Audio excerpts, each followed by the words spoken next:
Keytalks, Conversas do Imobiliário, o podcast que junta especialistas para discutir o presente e o futuro do mercado imobiliário.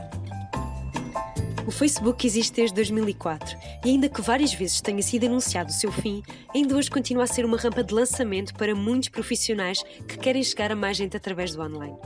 Convidámos por isso o Luciano La Roça, especialista em Facebook, para nos explicar como um consultor imobiliário pode tirar o melhor proveito da plataforma com e sem campanhas. Sejam bem-vindos a mais um episódio Keytalks. Hoje temos connosco o Luciano La Roça, especialista em Facebook e Instagram, com vários trabalhos publicados não só em Portugal, como na revista Visão e na Invest Portugal, mas também na Globo e na Folha de São Paulo, no Brasil. Escreve sobre Facebook para o blog imobiliário e, entre tantos outros projetos, é o autor do livro Facebook para Negócios e do e-book Pensamentos sobre Marketing Digital. Olá, Luciano. Olá, muito obrigado aí pelo convite, pela possibilidade de estar aqui ao vivo. Vamos falar aí bastante sobre Facebook, anúncios e muita coisa relacionada a marketing digital. Olha, eu se calhar começo por te perguntar, tu és um especialista nesta área e com certeza uma referência para muita gente, não só em Portugal, no Brasil, por toda a informação que tu passas. Mas quem são as tuas referências nesta área? Olha, lá nós temos, na parte do marketing, eu gosto muito de ver um pouco daquilo que foi feito no passado, né? Porque por mais que marketing seja adaptado cada vez mais para o digital, existem sempre referências que, que nos ensinaram bastante no passado e que hoje as coisas continuam a ser aplicáveis. Então, o All Rise, que escreveu o livro Posicionamento, que acho que é um livro fantástico para quem quer aprender sobre marketing, é um livro que já tem acho que cerca de 30 anos e ele continua extremamente atual. Tem o Philip Kotler, que é obviamente um excelente autor de vários livros aí de renome, e mais atualmente temos aí o Gary Vaynerchuk, que ele fala bastante sobre redes sociais, sobre a criação de conteúdo, também é um excelente profissional, mas acima de tudo o meu grande professor tem sido a prática, ao longo destes últimos anos, a prática, a capacidade de teste, porque no marketing, principalmente online, é necessário uma capacidade de teste muito grande. Muitas vezes as pessoas elas querem uma receita, como se diz no Brasil, uma receita de bolo, não é? Em que faz isto, faz aquilo e vai dar certo, mas isso não existe. É preciso o tempo todo estar a testar, a tentar fazer coisas novas. Então eu vejo que o grande professor e eu trabalho com marketing online há 10 anos, tem sido a prática, o teste, o errar, acertar. Isso para mim é que está o grande segredo. Somos muitas vezes cientistas de marketing e que nós ficamos a testar muita coisa. E se tivesse que ter um professor para a vida, seria a capacidade de teste, que eu nunca perca isso, porque isso tem sido fundamental ao longo de todos estes anos. Falavas que a tua referência é sobretudo a experiência. A pergunta que eu te faço é sobre o Facebook. Desde a criação do Facebook em 2003 até agora já surgiram inúmeras redes sociais e todos os anos alguém antecipa a morte do Facebook, não é? Em 2021 ainda faz sentido continuar a apostar nesta rede? Acho que faz sentido, total sentido, essa questão de matarem as redes sociais, e a gente vê muito isso no email marketing, não é? Que matam o email marketing de alguma forma, a questão dos blogs, já mataram os blogs várias vezes, eu não sei quantas vezes já foram enterrados, e na verdade é que email marketing continua a ser das ferramentas que mais vende, blogs continua a ser a melhor ferramenta para ser encontrado nas pesquisas do Google, e Facebook, obviamente não podemos dizer que ele funciona de igual forma como funcionava quando começou, tal como o e-mail não tem as mesmas taxas de abertura, tal como o blog não tem a mesma facilidade de ranquear num primeiro lugar como havia antigamente, tal como no Instagram hoje não é tão fácil crescer como era há 4 anos. Então assim, as coisas mudam, mas elas não deixam de ser usadas de alguma forma. Tem gente a ganhar muito dinheiro, por exemplo, no Snapchat. Só que, obviamente, vai depender do nicho em que se atua, do tipo de conteúdo que se cria. E o Facebook, obviamente, se a gente falar de conteúdo, existem ainda pessoas que com conteúdo no Facebook conseguem ter um alcance enorme, conseguem ter lives com milhares de pessoas, conseguem ter posts com milhares de partilhas. Obviamente, no meu caso, eu uso mais para anúncios, que é a parte que eu mais gosto. Aliás, conforme os anos vão passando, pelo menos eu cada vez tenho menos paciência para a criação de conteúdo daquela forma de vou criar conteúdo para cumprir tabela. Não, cada vez gosto mais, por exemplo, de aulas ao vivo e já não tenho muito aquela paciência de fazer posts, etc. Já não é muito que eu já fiz durante muitos anos.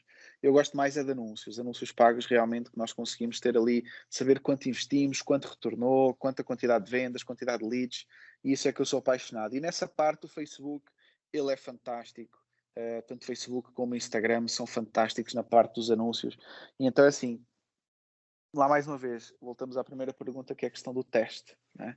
Para termos a certeza se ela morreu para a nossa área, temos que testar ao máximo e entender se, olha, faz sentido, não faz sentido, é tal receita do bolo, já morreu, não morreu? Não sei, talvez para alguns nichos possa ter morrido, para outros, talvez não.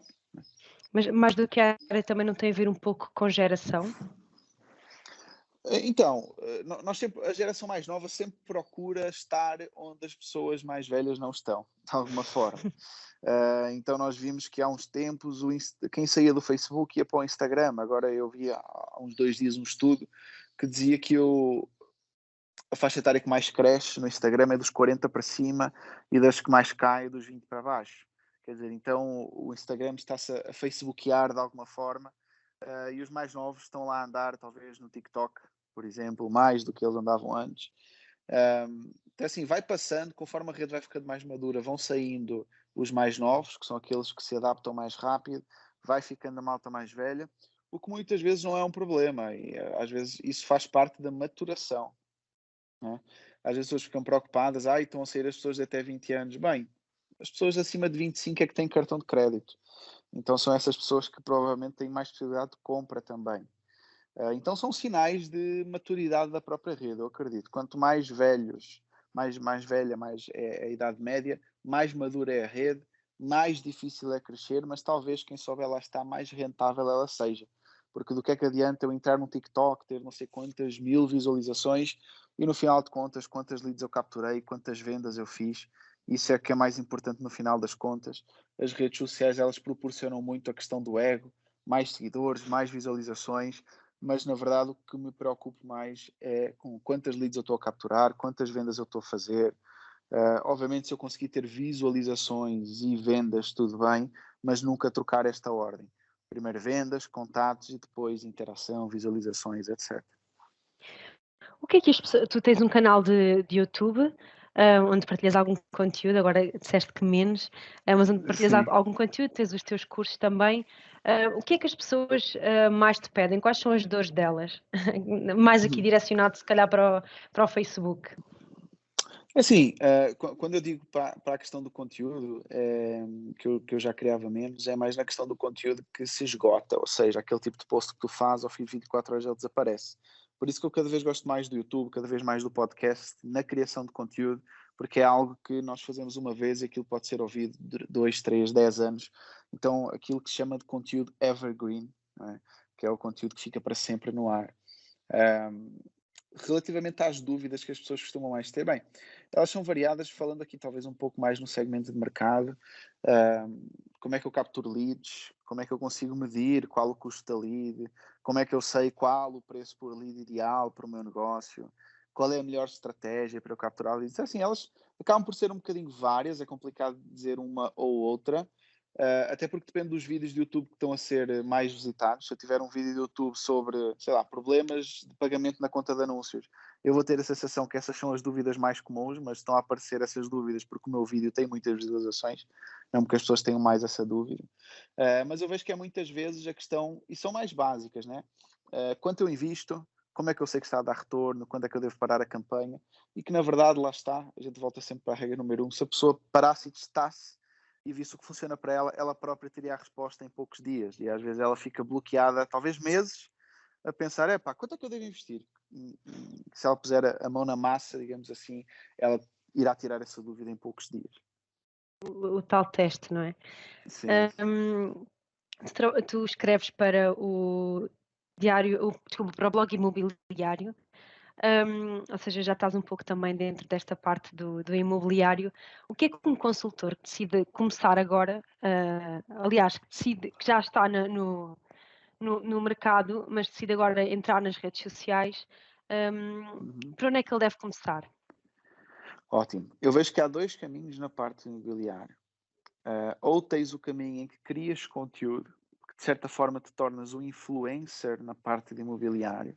Não estou a falar aquele conteúdo de, olha, foi vendido ou está disponível, não, porque isso aí o algoritmo das redes sociais vai tratar de fazer com que esse teu post não chegue a praticamente ninguém.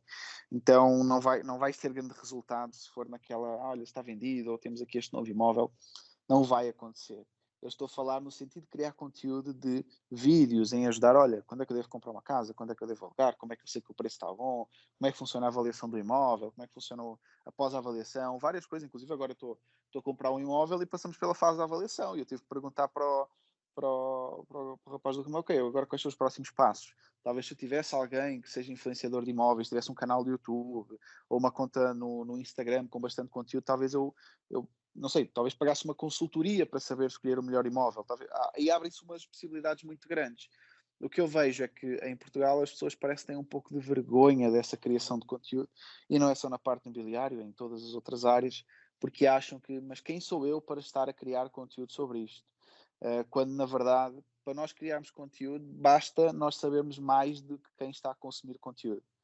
Ou seja, por mais iniciante que eu possa ser como consultor, provavelmente aquele conteúdo iniciante vai ser muito rico para mim, Luciano, que estou a querer comprar um imóvel e não faço a mínima ideia como dar o meu primeiro passo. Então eu lanço o desafio, inclusive para quem nos está a escutar, que é pega um vídeo e grava um vídeo sobre conteúdo de imóveis, porque em Portugal está fácil se destacar porque ninguém faz. A pessoa que as pessoas acham que não devem fazer porque ninguém faz. Bem pelo contrário, se ninguém faz, é porque muito provavelmente existe um caminho pronto a ser percorrido por quem fizer, não é? Obviamente eu não conheço todos os profissionais, pode ser que haja um ou outro caso, posso estar a ser injusto aqui, mas a verdade é que não podemos dizer que todos fazem isso, nem de perto. Mas Ah, vemos muito um padrão, se calhar, de conteúdo.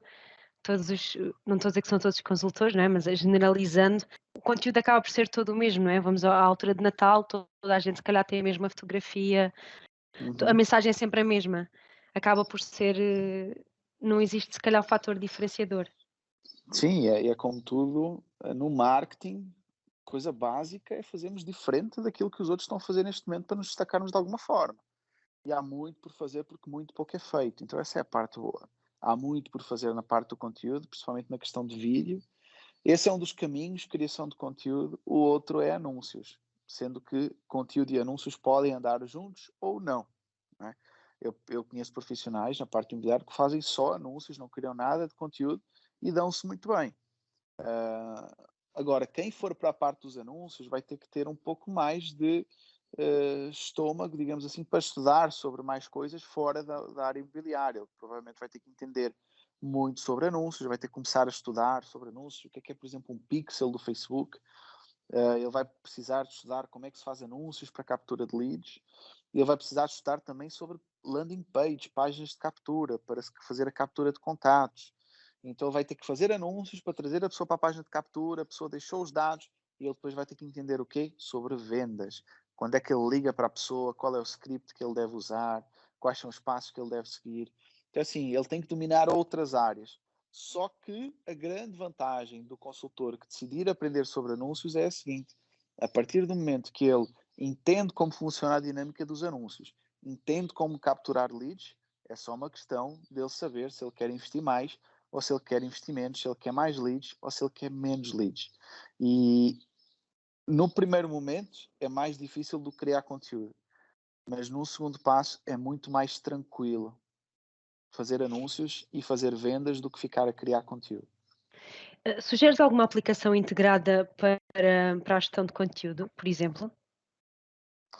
Assim, em termos de agendar conteúdo, etc., o próprio Facebook tem uma coisa chamada Facebook Creators, que é uma ferramenta para agendamento de conteúdo, criação de conteúdo, que eles próprios podem usar. Já não é necessária a criação de uma ferramenta externa para esse tipo de situações. Mas a verdade, Patrícia, é a seguinte: a maioria das pessoas acaba por criar esse tipo de entraves. Ai, que ferramenta eu vou usar para agendar, que ferramenta eu vou usar para editar, quando na verdade isso vai se descobrindo pelo caminho e não antes de se começar. Porque o primeiro vídeo ou o primeiro conteúdo vai ser o pior conteúdo de todos, muito provavelmente. Isso faz parte. Se eu for pegar no meu canal do YouTube, em que eu gravei o primeiro vídeo em 2011, eu não tinha microfone, não tinha enquadramento de câmera, não tinha uma luz, eu não sabia falar. E hoje tenho conhecimento disso apenas porque eu fui lá e gravei o meu primeiro vídeo. E eu vejo que, às vezes, o perfeccionismo é apenas uma desculpa que nós criamos para realmente não partirmos em frente e criarmos o conteúdo que, na verdade, convenhamos ou não, sai fora da nossa zona de conforto. Porque às vezes eu penso, pá, mas eu vim aqui para ser consultor, eu não vim aqui para estar a criar conteúdo. Pois é, mas na era da internet, se tu tens um negócio, tens de criar conteúdo. Então é extremamente importante não se deixar procrastinar para se fazer alguma coisa. Na verdade, nós temos tudo aquilo que precisamos. Um telemóvel, uma câmara, uma ligação à internet, o resto vai-se construindo pelo caminho. Como se diz, mais vale feito que perfeito, não é? Sem dúvida, sem dúvida. Faz sentido, por exemplo, criar uma fanpage Faz, no de certa Facebook? forma faz, até porque só se pode fazer anúncios quem tiver uma fanpage, não é? Quem tiver uma página comercial, tanto no Facebook como no Instagram, essa é a única pessoa que pode fazer anúncios. Então faz todo sentido a nível de fanpage. Não quer dizer que não se possa usar, por exemplo, o perfil para se publicar algum tipo de conteúdo, sendo que é proibido pelas leis do Facebook nós usarmos um perfil só para questões de negócios. Poderia ser um perfil pessoal, em que ocasionalmente são publicadas coisas mais comerciais. Mas, sem dúvida nenhuma, fanpage é obrigatório para quem quer trabalhar os anúncios. Se calhar aqui uma pergunta, voltando um bocadinho atrás também, porque eu acho que isto é uma questão que as pessoas fazem sempre. Por exemplo, um consultor deve publicar sobre o trabalho dele no perfil pessoal dele, não é? No Facebook pessoal, ou deve criar uma página à parte? Ele pode fazer os dois ao mesmo tempo. Vai lá, pega a mesma imagem que ele publicou na fanpage, publica no perfil pessoal, publica na fanpage e ele vai vendo qual resulta melhor para ele. Aqui falando de conteúdo, obviamente, não de anúncios, porque anúncios só pode ser ligado à fanpage, mas falando de conteúdo, ele pode ir lá, publica num, publica no outro, ver qual funciona mais. Tendencialmente o perfil vai ter mais algum alcance, não é? Do que a própria fanpage. Mas é tudo uma questão dele ir lá, testar, durante, sei lá, um mês inteiro, publicar nos dois e começar a ver qual dos dois tem mais likes, tem mais comentários e a partir daí tomar uma decisão em qual dele talvez possa se focar um bocadinho mais e depois tirar aí a sua conclusão. E em que fase é que se deve começar a apostar, e se é que se deve, né? Também depende do negócio, em conteúdo pago, nessas Desde o publicidades? início. Desde o início. Porque, assim, nos nossos negócios nós podemos investir nele de duas formas. Ou nós investimos com tempo, ou nós investimos com dinheiro. São as duas únicas formas. Mais tempo, quando nós investimos com tempo, significa que, por muito provavelmente, o nosso crescimento vai ser mais devagar, mas, ao mesmo tempo, nós não temos tanto risco, porque estamos a pôr o nosso tempo, digamos assim. Quando nós falamos de dinheiro, muito provavelmente nós temos um risco maior, porque podemos investir e não saber como investir e perder esse dinheiro, porque isso também pode acontecer, investir e não gerar resultado, mas ao mesmo tempo, se a gente entende como funciona a mecânica das redes sociais, dos anúncios ou dos próprios anúncios do Google, muitas vezes, nós ganhamos tempo lá na frente, porque depois é muito mais rápido. Por exemplo, eu estou aqui a falar contigo e os meus anúncios estão a acontecer. Provavelmente pode ser que tenha caído uma venda ou outra e eu estou aqui a falar contigo e eu não preciso de fazer mais nada, não é? Então eu estou literalmente aqui, o Facebook está a trabalhar para mim de alguma forma, não é? E está-me a trazer retorno. Mas eu recomendo o seguinte, que se for possível, desde o início, começar a saber como é que faz investimento em anúncios, mas inclusive as pessoas pensam, mas eu vou aqui dedicar o meu tempo, mas curiosamente o tempo é o nosso bem mais valioso, porque por mais dinheiro que nós tenhamos, nós não conseguimos comprar tempo. Não é? Eu posso comprar saúde para melhorar a minha saúde, eu posso comprar uma viagem mais rápida ou mais lenta, mas eu não posso comprar o tempo para voltar há uma semana atrás. Então nós muitas vezes brincamos com o nosso bem mais valioso, quando na verdade ele é o único que nós não podemos comprar. Então pense bem antes de começar a trocar o seu tempo por tudo e por mais alguma coisa, porque você não poderá comprar para trás. Então eu defendo muito o investimento em anúncios, por mais fora da zona de conforto, por mais complexo que possa parecer ao início, no longo prazo, todos os consultores que fazem uma boa quantidade de vendas, todos eles têm uma coisa em comum: eles fazem anúncios pagos. Mas, por exemplo, se estivermos a falar de um consultor que começou agora e tem pouca margem de investimento Uhum, e também pouco tempo para despender nas redes sociais, entre o uhum. Facebook, o LinkedIn, o Instagram e o Twitter, já incluo aqui o Twitter, qual destas plataformas é que deve escolher? Olha, eu tiraria Twitter e LinkedIn da equação, rapidamente, da equação. Na verdade, a minha indecisão seria Google, Facebook ou Instagram. Não é? São as que eu vejo que faz mais sentido. Agora, o que é que eu faria se eu tivesse pouco tempo e pouco dinheiro? Em primeiro lugar, eu pegaria no tempo que eu tenho e consumiria todo o conteúdo possível e imaginário de graça que existe neste momento sobre anúncios de Facebook, de Instagram e de Google que há na internet. Estudaria ao máximo, principalmente no meu primeiro mês. A segunda coisa que eu faria era acompanharia os melhores consultores, seguiria eles nas redes sociais e tentaria identificar o que é que eles estão a fazer em comum que está a fazer com que eles sejam bem-sucedidos. No fundo, eu iria modelar os profissionais que estão a ser bem-sucedidos. Usaria, obviamente, também os meus fins de semana para aprofundar o máximo de conhecimento possível, porque se eu não tenho tempo durante a semana, mas se eu quero realmente dedicar-me à profissão, eu tenho que provavelmente abdicar dos jogos de futebol que eu vejo, dos filmes que eu vejo, para aprofundar. E atenção que eu não estou a falar isto de, digamos assim, de forma leve. Eu mesmo fiz isso, não é? Eu mesmo fiz isso. Eu, quando comecei na internet, eu trabalhava num jornal das 9 às 6, dava aulas de ténis das 6 às 8 da noite e depois, ao fim do dia até à meia-noite e ao fim de semana, eram os momentos que eu estudava. Então o meu tempo também era curto e eu fiz dessa forma. Por isso eu recomendo também que as pessoas façam isso. E conforme eu fosse aprendendo, eu ia pondo em prática o mais rápido possível, porque não vale a pena apenas ficar a consumir conteúdo, ter uma obesidade de informação. Eu falo com muita gente que na teoria é fantástica. Eu pergunto qualquer coisa, a pessoa sabe tudo o que ela tem que fazer. Agora, quando eu pergunto o que é que você fez, a pessoa fez pouco. Então, não apenas ficar a consumir, mas a pôr também em prática. Mas eu tenho pouco dinheiro. Hoje em dia, com o Facebook, com 2 euros por dia, nós conseguimos fazer algum tipo de anúncio e ter algum tipo de experiência. Vamos lá, investimos 2 euros por dia, ao fim do mês gastamos 60 euros. Talvez eu corte, sei lá, na baba de camelo que eu como ao almoço todos os dias para poder ir e investir no Facebook. E depois vou lá com os meus 60 euros por dia, talvez eu faça uma venda, 2 vendas por mês. Eu pego nesse dinheiro e reinvisto. Talvez no mês que vem eu não invista só 2, talvez eu invista 4 por dia.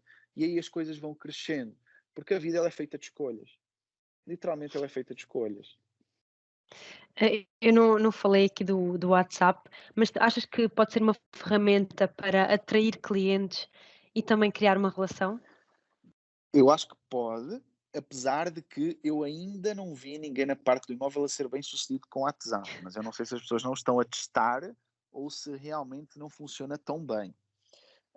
Mas a verdade é, as pessoas em Portugal estão no WhatsApp. Se elas estão no WhatsApp, significa que há espaço para explorar o WhatsApp. Agora, a melhor forma de fazer, eu ainda não tenho um case que eu possa dizer, olha, a melhor forma de trabalhar com o WhatsApp é assim. O que eu vejo muitas vezes é captura de contatos via landing page ou levando as pessoas para o Messenger. São os caminhos que eu vejo, porque Portugal o Messenger usa-se bastante. Agora, o Messenger WhatsApp do ainda não Facebook. conheci nenhum. Sim, sim, sim. O WhatsApp ainda não conheci nenhum case de sucesso. Aliás, se quem nos está a ouvir tem algum case de sucesso do WhatsApp, por favor, manda uma mensagem Partilhe. que eu estou curiosíssimo para saber o que é que tem dado certo nessa parte do WhatsApp em Portugal. No Brasil, eu sei que funciona bem.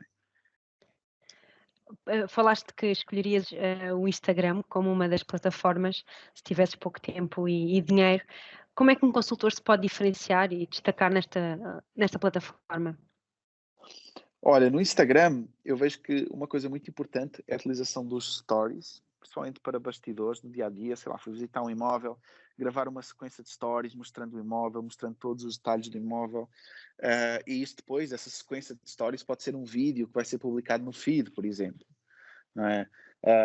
Então dá para aproveitar bastante dessa forma porque o story é digamos que é um canal de comunicação onde a pessoa que está mais quente, porque no marketing nós temos um funil, né? A pessoa ela está completamente fria e ela começa a ficar mais quente. E a pessoa que nos segue nos stories provavelmente é uma pessoa que está mais quente, então é alguém que muito mais facilmente vai nos mandar uma mensagem ao ver aquele story e perguntar: está disponível, quanto é que é o preço, etc. Então é alguém que vai para um caminho mais individual, que é o caminho do direct do Instagram, das mensagens.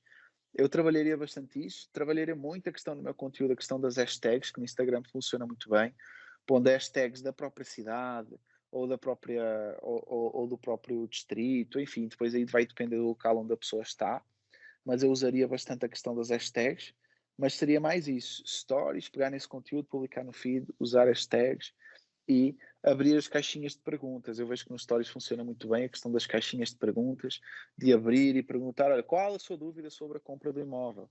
É uma excelente forma de se criar conteúdo sem precisar de que nós pensemos no que vamos criar de conteúdo, mas sim a pessoa que nos respondeu, ela é que vai nos fazer a pergunta e a partir daí nós criamos conteúdo. E se calhar uma boa forma também de criar conteúdo e de interagir com as pessoas, pode ser o Clubhouse. Olha, eu entrei lá e foi há uns 14 dias. E nos primeiros 4 dias eu acho que eu fiquei 14 horas por dia lá no Clubhouse. Depois foi quinta, sexta, sábado e domingo. Depois veio a segunda-feira e voltou o trabalho e acabei por ficar um bocadinho a usar menos a ferramenta. E agora faz uns 6 dias que eu não entro. Então eu fui ver inicialmente, como profissional de marketing, é a minha obrigação ir ver como é que a ferramenta funciona, abrir salas, debater com pessoas.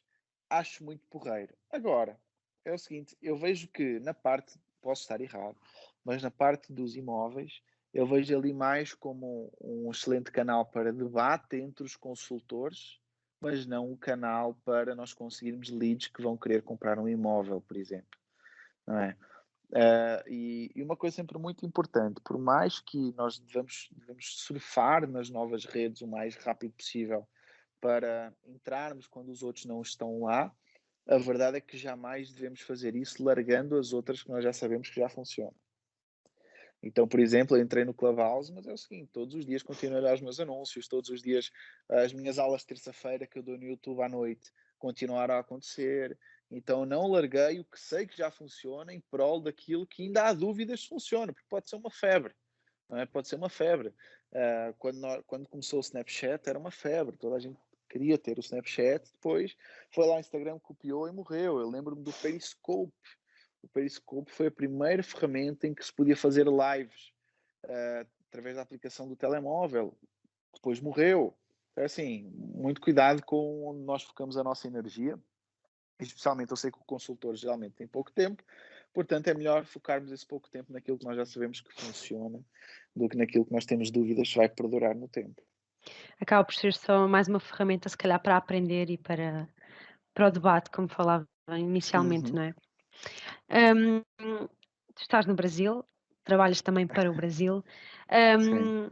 e a nível de redes sociais e publicidade, então nem se fala, é outro mundo. O que é que nós podemos aprender com o Brasil a nível de redes sociais? Olha, eu vejo que o Brasil está talvez uns 4 anos à frente, se eu tivesse que notificar, Se uns não 4 fosse anos à mais, frente se de não é mais. Portugal. Sim, se não for mais, mas eu vou ser bonzinho, como a nossa audiência de Portugal, vou pôr uns 4 anos à frente. Ah, o que é que eu vejo que o brasileiro tem de diferente do português? Ele, acima de tudo, ele não tem medo de errar, ou ele tem menos medo de errar que o português. Ah, ele preocupa-se um pouco menos, obviamente isso é inerente ao ser humano, todo ser humano se preocupa com a opinião alheia, mas eu vejo que o brasileiro preocupa-se menos com a opinião alheia. E isso é ótimo para a evolução. É ótimo para a evolução. O Clubhouse, houve um dia, começaram a entrar os brasileiros e não havia nada de conteúdo em português. E depois havia dezenas de salas em português. Eles não têm problema nenhum em chegar lá, criar uma sala, testar. E se não der certo, não deu certo. Se deu certo, deu certo. Então eles não têm esse medo. É uma coisa realmente muito boa que eu vejo. Outra, eles são mais ambiciosos em termos de querer crescer o negócio, de querer mais, de ser mais próspero financeiramente. Isso realmente.